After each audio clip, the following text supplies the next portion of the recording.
1-11-এর সময় তারেক রহমানকে ডিজিএফআই এর আয়না ঘরে বন্দি রাখা হয়েছিল বলে জানিয়েছেন চিফ প্রসিকিউটর আমিনুল ইসলাম।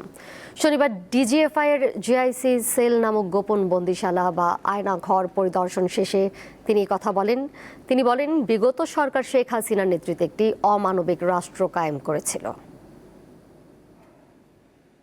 ঢাকা সেনানিবাসে প্রতিরক্ষা গোয়েন্দা মহাপরিদপ্তর ডিজিএফআই এর সদর দপ্তরে থাকা জয়েন্ট ইন্টারোগেশন সেন্টার জেআইসি পরিদর্শন করেন আন্তর্জাতিক অপরাধ ট্রাইব্যুনাল 1-এর চেয়ারম্যান বিচারপতি গোলাম মুর্তজার নেতৃত্বে এই পরিদর্শন দলে ছিলেন চিফ প্রসিকিউটর ও আসামি পক্ষের আইনজীবীরাও।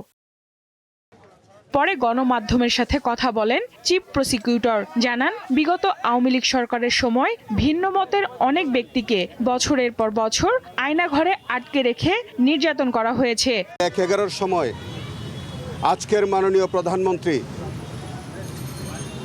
আমাদের অহংকার জনাব তারেক রহমানকে আজকের যে জিআইসি সেলটি আমরা পরিদর্শন করেছি তারই কোনো একটি কামরায় তাকেও কিন্তু সেখানে আনা হয়েছে, তার উপরে নির্যাতন করা হয়েছিল।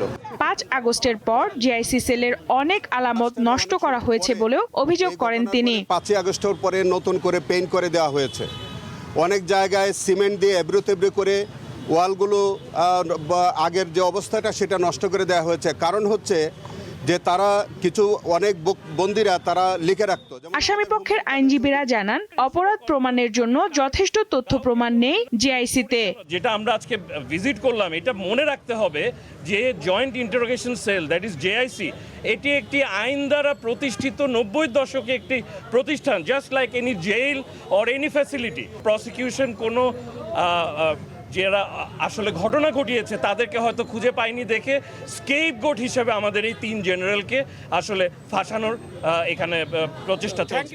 এর আগে গত 1 আগস্ট র্যাবের টিএফআই বন্দিশালা পরিদর্শন করেন আন্তর্জাতিক অপরাধ ট্রাইব্যুনালের বিচারপতিরা। প্রচেষ্টা চলছে, এটাই হলো আমাদের। সঞ্জিতা প্লাবনী, দীপ্ত সংবাদ, ঢাকা।